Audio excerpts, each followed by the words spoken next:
본 방송에서 제공하는 정보는 투자 판단에 대한 조언일 뿐입니다.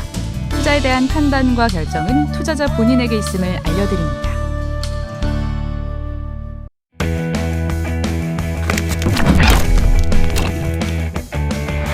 요즘 같은 장에 주식, 현재 공부하기 어려우시죠?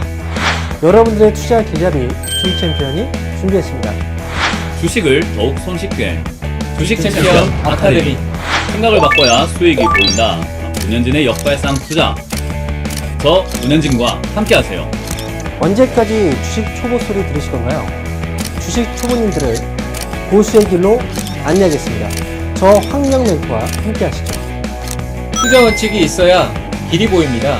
매수매도 잘하는 방법 제가 전해드리겠습니다. 저 김도호와 함께하세요. 제가 이렇게 힘든 시장에 여러분들한테 조금이나마 도움이 될 수 있게 주식을 잘 사고 잘 파는 방법에 대해서, 그래서 이번에는 좀 엑기스만 빼서 실전 쪽에만 맞게끔 하려고 그래요. 어려운 거 할 거 없잖아. 이거만 하면 되잖아. 비법들만 가지고 매매하면 돼요. 또 듣고 하면 귀가 뻥 뚫려요. 개구개굴 팍팍! 홈페이지와 핸드폰 어플리케이션 어디서든 함께할 수 있습니다.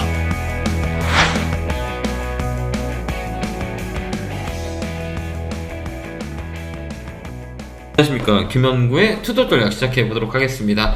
자, 오늘은 뭐 시장이 좀 빠졌습니다. 예, 심리적인 부분들이 더 크다라고 보시면 될 것 같고, 거래소는 1%대 빠졌고요. 코타운 2%대 빠졌어요. 2%는 왜 빠졌냐라고 했을 때는 신용의 부분들이 영향이 있어요. 이제 9월 말일까지 신용 담보 비율을 유예했던 게 10월 1일부터는 그게 다시 원상 복귀가 되면 담보 비율이 140%까지 늘어나거든요. 그러면 그때 이 신용 물량이 나올 수 있어요. 그 점이 지금부터 이제 파는 물량들이 좀 있을 거다라고 개인적으로 보고, 그다음 거래소 같은 경우도 역시 마찬가지고 그동안 주도주였던 배터리 쪽이 강하게 오늘 빠졌어요. LG 에너지 솔루션부터 시작해서 뭐 양극재, 연구재, 뭐 배터리 관련주들 많이 빠졌죠. 그렇기 때문에 시장의 주도주였던 게 빠졌다라고 하는 거는 시장이 좀 약세장이 들어올 수 있다라고 우리가 예측을 할 수 있어요. 그 다음에 FOMC에 대한 부분들이 시장에 묻어 있거든요. 묻어 있기 때문에 월요일에 FOMC, 그렇기 때문에 시장이 좀 눌렀다라고 보면 되는 것 같고, 그 다음 오늘 보면 거래대금이 많이 줄었어요. 앞으로 좀 거래대금이 많이 줄을 수 있다라는 것도 우리가 꼭 머릿속에 기억하시기 바래요. 그러면 지금 언제가 저번에도 얘기했지만 제가 작년 10월달부터 시장이 빠진다고 여러분들한테 말씀을 드렸을 거예요. 자, 요걸 많이 먹었죠. 정말 이상에서 왜 시장이 빠지냐? 근데 결국은 빠졌죠. 예. 결국은 빠졌어요. 우리가 예측한 대로 작년 10월 때부터 시장이 빠졌어. 그래서 인버스 갖고 있는 사람 팔 기회 있을 겁니다 고 말씀을 드렸고, 그동안 그 기회가 왔거든요. 좀만 더 밀리면 좋은 기회가 올 수 있어요. 그렇기 때문에 지금은 여기가 발바닥이냐 발목이냐라고 논하는 거는 의미가 없어요. 근데 우리가 이런 거는 알 수가 있죠. 그 싸다라고 느끼는 그 가격의 시점이라는 게 있거든요. 그게 역사적으로 봤을 때 이 가격은 우리가 사볼만 합니다. 우리가 아파트도 이 가격 떨어지면 그래도 싸다라고 느낍니다. 설령 더 떨어질정 여기서는 사놓으면 시간이 좀 올라갈 수 있습니다 라는 한계점이 있거든요. 그게 바닥의 시그널이라고 하거든요. 그게 언제냐라고 했을 경우에는 플러스 마이너스 10% 안에서 움직여요. 그러니까 여기서 더 빠지면 10%, 5% 여기가 바닥이에요. 그 대신에 고점 대비 30-40% 빠진 상태죠. 그래서 마지노선이 40에서 60% 정도가 떨어지는 그런 고저점이 이루어지는 확률이 되게 많아요. 어떠한 종목도 마찬가지고 부동산이 됐든 뭐 주식이 됐든, 그 대신에 그 지금 포인트를 말씀드리는 건 대형주 위주예요. 예, 이런 뭐 코스닥 조그만 것도 말고 개별 종목이 아닌 시장의 중심이 되는 종목들이 30-40%, 40-50%가 빠졌다 그러면 40에서 60%는 거기가 마지노선이에요. 그게 발목과 발바닥 사이에라고 보면 돼요. 그걸 제가 통계를 내버렸어요. 그래서 박사 논문을 쓰려고 통계를 낸 적이 있거든요. 그래서 대형주 사이클을 어떻게 우리가 알 수 있을까, 공통된 특징이 뭘까라고 돌렸을 때 사이클이 돌아가요. 그래가지고 오늘 뉴스에 보면 10년 동안 들고 있어도 손해 나는 게 종목이 되게 많은 게 있거든요.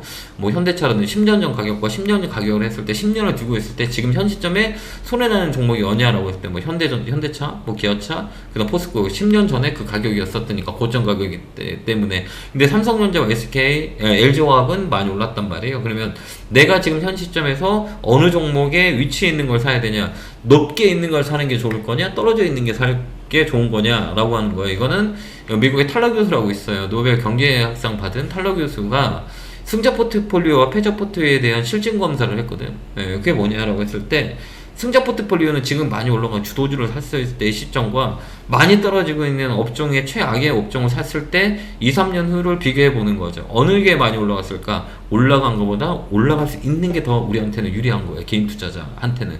그렇기 때문에 많이 떨어져 있는 업종의 종목을 사면 그래도 리바운딩이 들어가요. 몇 프로? 최소 바닥에서 25%까지 올라오는 그런 공통된 특징을 봤다는 거죠. 이걸 우리가 패턴 분석이라 그래요. 사람들의 심리가 어떨고 가격의 위치에 따른 이 가격 이론이라고 흔히들 얘기합니다. 그게 똑같이 반복이 돼요.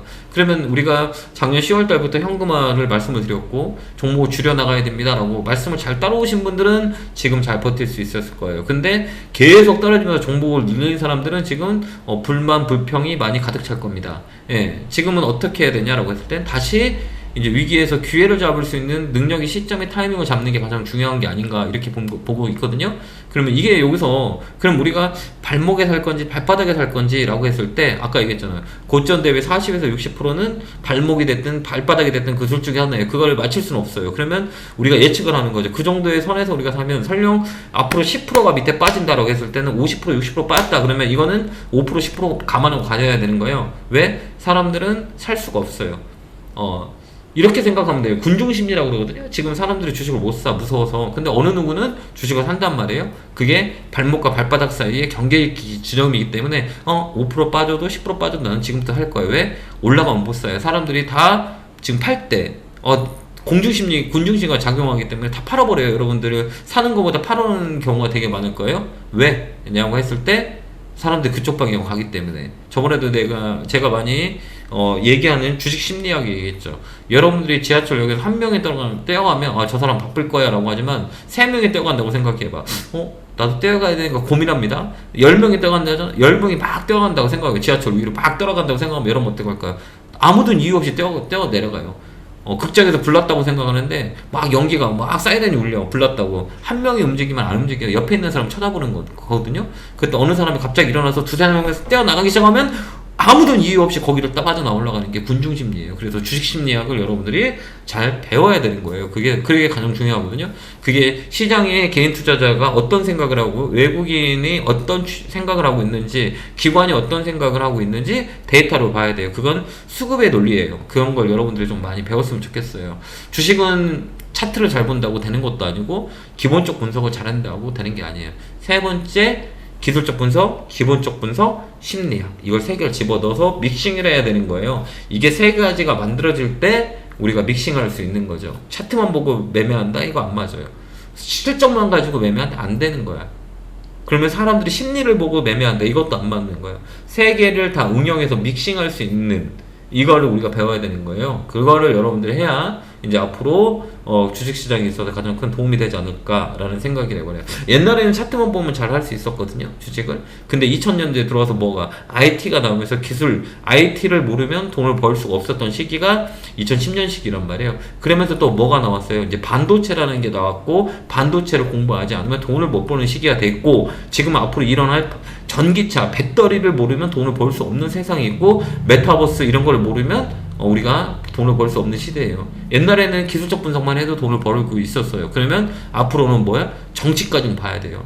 러시아와 중국, 미국과 유럽과의 관계 이런 그 정치적인 해석 논리까지 우리가 봐야 이제 돈을 벌 수가 있는 시기이기 때문에 이런 모든 거를 우리가 융합을 해서 우리가 시장을 보지 않으면 이제 앞으로 어려울 겁니다. 그렇기 때문에 다방면으로 우리가 공부를 해야 공부를 하지 않으면 우리가 경제적 고통에서 벗어날 수가 없어요. 경제적인 자유를 얻기 위해서는 우리가 노력을 해야 되는 거죠. 그걸 우리가 잘 판단하고 대응을 하는 실력을 키우는 것만이 여러분이 살아날 수 있는 가장 큰 지름길이 아닌가 이렇게 봅니다. 자, 이번 주도 이 변곡점이 와요. 그래서 FOMC가 발표됐을 때 미국 시장 어떨까? 아마 저는 좀 더 빠지리라고 봅니다. 근데 이게 언제 또 변곡점이 나오냐라고 했을 때 10월에 CPI가 조금 떨어지면 바로 반등이 들어올 거고 10월 달에는 잠잠합니다. 그 다음에 11, 12월 또 금리 인상에 대한 영향이 있고 10월 달은 실적 가이던스 실적에 대한 부분들이 시장을 좀 준들 거라고 봅니다. 최악일 때 동특이 시작할 겁니다. 그게 언제냐? 저는 4분기는 지나가면 내년 상반기에는 되게 좋은 시장이 올 거라고 저는 개인적으로 보거든요. 최소한 내년 1분기까지는 지나야 우리한테 가장 큰 빚이 떨어지지 않을까, 빚이 비치지 않을까 이런 생각을 해봅니다. 지금은 뭐예요? 공감 매매. 짧게 치는 매매의 공간 폭이 많이 나오기 때문에 그런 공간적인 매매 사이클에서 가장 떨어져 있는 종목을 잘 발굴해서 매매하는 방법들을 우리가 찾는 게 가장 중요하다라는 코멘트 드리도록 하겠습니다. 자, 오늘도 너무 많이 고생했고요. 내일 또 뵙도록 하겠습니다. 오늘 관망 하는 게 좋다. 그래서 오늘 관심 종목은 말씀드리지 않도록 하겠습니다. 자, 내일 뵙겠습니다. 에너지 너리 깨우기 교육을 팍팍! 감사합니다.